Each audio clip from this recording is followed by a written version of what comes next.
Hey everybody, let's see who will be joining me this afternoon. Am I on my page? Let me refresh this, and then what I might do is share this in my group. There we go. It says Guatemala is live now. Fabulous, Guatemala. Fabulous.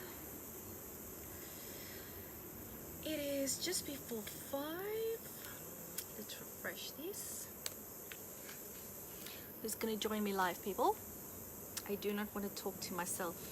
This is a very important topic. Okay, if I can just get my internet to play ball, then I could potentially share this. Hey Tess, how are you? Hey Martha, how you been? I have been stuck in my bedroom, my home office, my little corner of my bedroom, doing lots and lots of work, feeling very, very productive. Though it's one of those days where you do so much stuff, but you finish for the day and you go, got so much more to do. Hey Kim, how are you? Hey parents, all the parentals is here. I never know if it's mum or if it's dad, all the way from South Africa, because they've got only one Facebook account, so it can be either, right? Okay. Now I'm just wanting, hey Michelle, how are you? Hello, hello. I'm just gonna open up Facebook again here from my laptop. I know why it's not working. It is the internet is probably not reaching my phone and my laptop all the way here where I am. Hey Alex, how are you? That's okay, I'm gonna put it down. Go and we can talk. Got a very important topic to discuss here this afternoon. I thought, well, I've finished all the stuff I wanted to do today, which was mostly reinventing Elevate 2020. So yes, there is some changes to come, both of us, okay. Hello to both of you. There is some changes to come for Elevate 2020. I know I announced some changes just last week, but I have completely reinvented it again because I wasn't happy with my previous decision, and I was really struggling with do I not change stuff again. But you know what, given this current context and situation and all of this stuff happening, we really need to give ourselves some leeway to change our mind based on new things happening, new information being revealed, all of that type of stuff. So I've given myself some self-compassion, and I'm reinventing Elevate 2020 for it to be what is a hell yes for me, in my head, in my brain, and in my heart, and in my soul. So I've done that today. I've done a lot of the behind the scenes work, and I'm hoping to roll that out to all of you within the next day or two. Hey Janine, how are you? Now, the topic of today's live stream is WTAF. Now, I'm not sure if you know what that means. The first time I saw it, I had to ask my 17-year-old, and she just laughed and told me what it is. But let me give you some context. I was out this morning on my morning run. So I did that. I'm so glad I went, because I literally spent the rest of my day in my bedroom, in my little corner office, my little nook, right? Hey Joe, how are you? And I got a notification through on my Apple Watch, and I checked it. So I know this practice owner, you know, more than just as a member, because she's done some of my trainings and some of my programs. So she felt obviously, you know, that she could message me. And the gist of the message was the following. Hey Bonnie, how are you? She said that, hey good, I'm so sorry to message you. I hope you don't think it's rude that I'm just, you know, randomly sending this message to you. However, I don't know what to do. And basically she's saying that her subcontractors, who are all on a percentage contract, has told her that unless she starts paying them 70%, they're all leaving. What should I do, Gerda? What would you guys do? What would your reaction be if you heard that from a fellow practice owner? what would your reaction be? Well, my first gut reaction was to just message her back and say, well, tell them to fuck off. All right, sorry, my parents on the live stream, sorry. But that's what I wanted to say. And I actually was like walking and running, going, I need to live stream on this right now. This is not okay. This is not okay, right? And I thought, geez, Gerda, you're just like all worked up right now. You're all worked up. So let me take a leaf out of the Psychologist handbook and give yourself some time to just calm down. Hey, Marianne, how are you? Just calm down and get thoughts. And you know what? I still feel exactly the same that I did this morning. Like, what the actual fuck, people? What the actual fuck? And that is what WTAF stand for. I mean, how can you do that? It's like, I've been saying this a lot to people, you know, that's really close to me and who I vox often. And my observations have been, when self-preservation kicks in, empathy leaves the room, right? And I'm all for self-preservation. We all need to look after ourselves. We all need to put our own oxygen mask on. But this was just so shocking that people would do that, right? Because I know this practice owner, and this practice owner, just like many other practice owners, are working so hard right now to keep their practice afloat, not just for themselves, but for their team of clinicians. Now, whether you've got employees or whether you've got subcontractors, those practice owners are working equally hard to keep everybody employed or on contract and earning an income and earning a living, and making sure that, especially for subcontractors, that is as close as possible, right? Sorry, Alex, as close as possible to what it is that they're currently earning, right? And I know what the practice owners are doing. I know they are working like day and night, thinking around, how do I transition my private practice from in-person to online? Okay, what's the best platform? What payment gateways do we use? How do we set this all up? How do I make it as easy as possible so all my clinicians need to do is just pitch up and see the clients, right? So this practice owner, like many of you guys, are like fighting this battle. We are in a battle right now, and I don't want to sound over dramatic, but I think we need to be honest based on the situation that we're in. This practice owner, like all of us, are fighting a battle, trying to keep their doors open, trying to ensure this continuity of treatment for their mental health clients, trying to ensure that there's an income for their psychologists, right? These guys are working day and night, these practice owners, to ensure these things. Like, they're in this battle, and they probably thought that their team was like right beside them, or at the very least right behind them as they do this and as they're fighting in this battle. And then all of a sudden they're looking like to their right and to their left, and they're going, oh, hang on, these guys are now attacking me as well. Now I need to not only fight this battle of getting my business and my practice through COVID-19, now I need to fight this battle as well. It's like, geez, what the actual fuck, people? How can you do that to your practice owner? And yes, I'm sure there are many practice owners out there that are not good people and that aren't nice and that are pretty shitty employers and, you know, practice owners and business owners to work for. But what I can tell you is this, that is the exception rather than the rule. That is the exception rather than the rule. And this practice owner most certainly has always had their team's best interest at heart and has worked so hard for them. So what advice do you give somebody like that? There's a flying thing. Sorry, sitting outside on the deck. Janine said, don't forget our loyalty and supporting coordinated care with referrers. They're watching us and will watch how we respond. Hope we will look after mental health. Exactly right. Hey, Melissa. Janine says she's very grateful for her team. Sent me lovely messages of thanks. Yeah, that's what you would hope, right? Who seriously expect a percentage increase. Exactly, because the cost for the business in terms of performing remote work is actually increasing our expenses, because we don't just get to drop our rent, right, and all our other overheads. We now have to pay all our overheads, and a lot of practices are now going remote and transitioning to telehealth.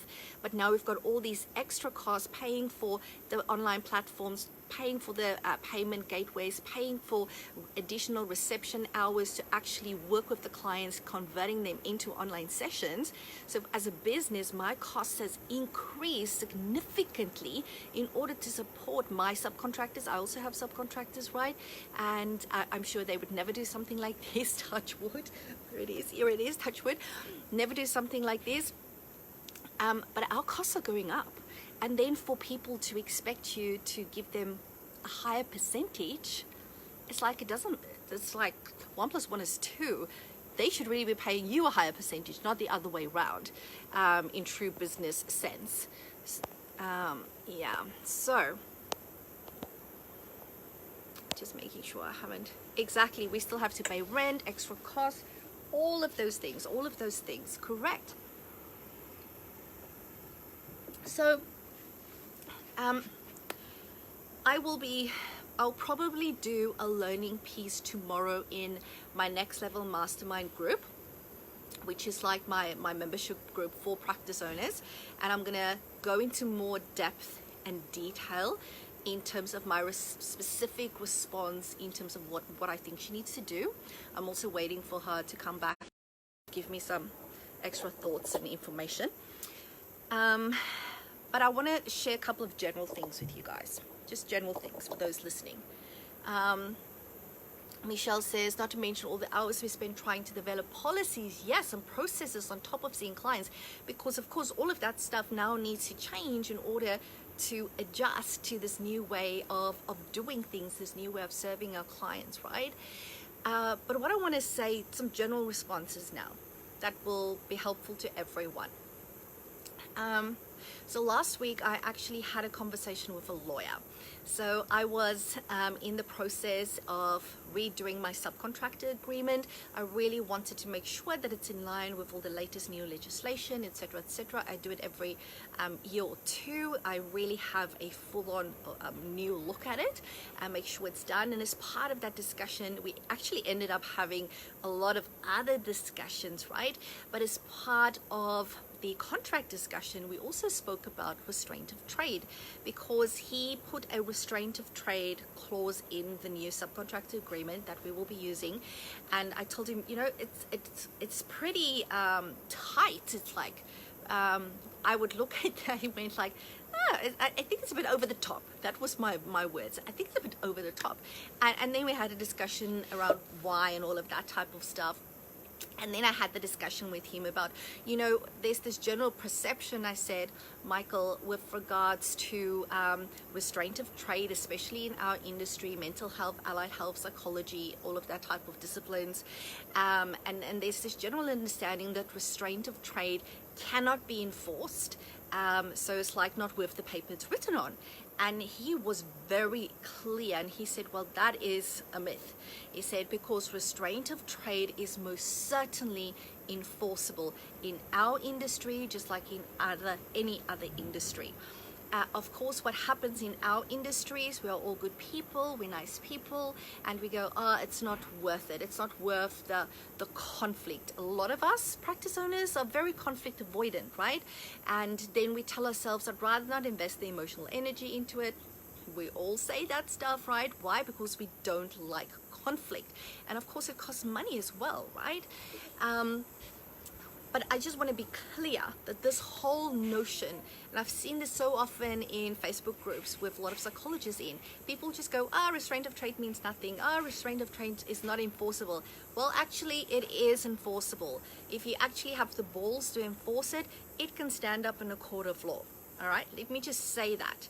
And that's why I'm saying this on my public page for everyone to see and hear. And I would encourage you to speak to your own lawyer if you don't believe me, right? The other thing we spoke about with regards to restraint of trade was the following. I said, okay, Michael, so I get that then. Good to know it's enforceable. But I've always had this belief that restraint of trade is only enforceable to somebody that goes and wants to run another business in competition with you, and that it does not apply to employees. Is that right, Michael? And he goes, no, that's not right, Gerda. I went, okay, I stand corrected again. All right, good thing we're having this conversation. He says, no, it can actually be applied and enforced on employees if that employee has built up a reputation with your referrers. So that's what it's about. So if somebody has built up as an employee even a relationship with your referrers, and then goes and works, even if they don't start their own business, so definitely if it's their own business it applies, even if they then go and work for somebody else within your restraint of trade area, you can take them to court for losses, okay, and claim those losses against that person. And it's 100% enforceable, and you can take it to court. So let's just be clear. I think people need to start thinking again when they consider doing things that's in breach of a signed legal document, okay? We are meant to be a profession of integrity. We are meant to be a profession of ethics, which means that if you have signed on a contract, hey Michelle, hey Natasha, then that contract is a legal document, right? You can't just decide that, I'm not sticking to that anymore because it no longer suits me. It's a legal document, right? So it can be enforced, and I think really I want practice owners just to stand in their own confidence that they can actually enforce what is in a contract. And you know, you might not want to take it all the way to court. I'm not saying, you know, take people to court during these times. What I'm saying, know what your rights are, especially when somebody's doing the wrong thing towards you. Know what your rights are. You might take it as far as a cease and desist or a lawyer's letter, really strong lawyer's letter, right? All of those things apply. And the other thing that came up for discussion was the non-solicitation.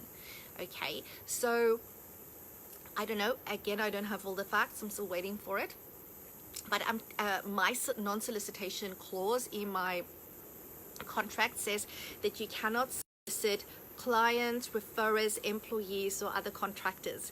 So if your contractors are ganging up on you, that's solicitation, because they are soliciting other people away from your business. And if you are well, if you've got my subcontractor agreement, hopefully you've got a contractor agreement with that information in, even employment agreement with that information in, they are breaking another clause in their contract, right? So I really want you just to be mindful of what your rights are as a practice owner. It is so easy to feel so hurt, so betrayed, so let down when people do these things that people go one of two ways normally, right? They either go completely aggressive and they lose their shit and they just go, that's it, you're done, I'm cutting you off, you give you your key right now, give you the files, you don't want to see you ever again, and it's done and dusted in 24 hours. That's the wrong way to go about it, right? We always need to keep our eyes on the client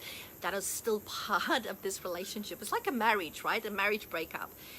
You can't forget about the kids, and the kids here is our clients. We need to look after them. So that's not the way to go. But the other opposite side that I often see is that practice owners get so hurt that they just allow people to walk straight over them, right? Straight over them.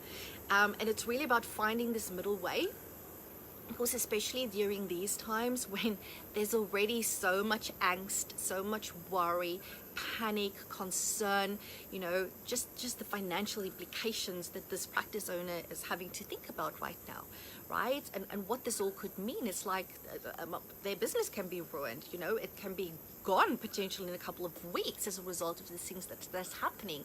And it's so easy, therefore, to, you know, just crumble up in the fetus position because it is so hard.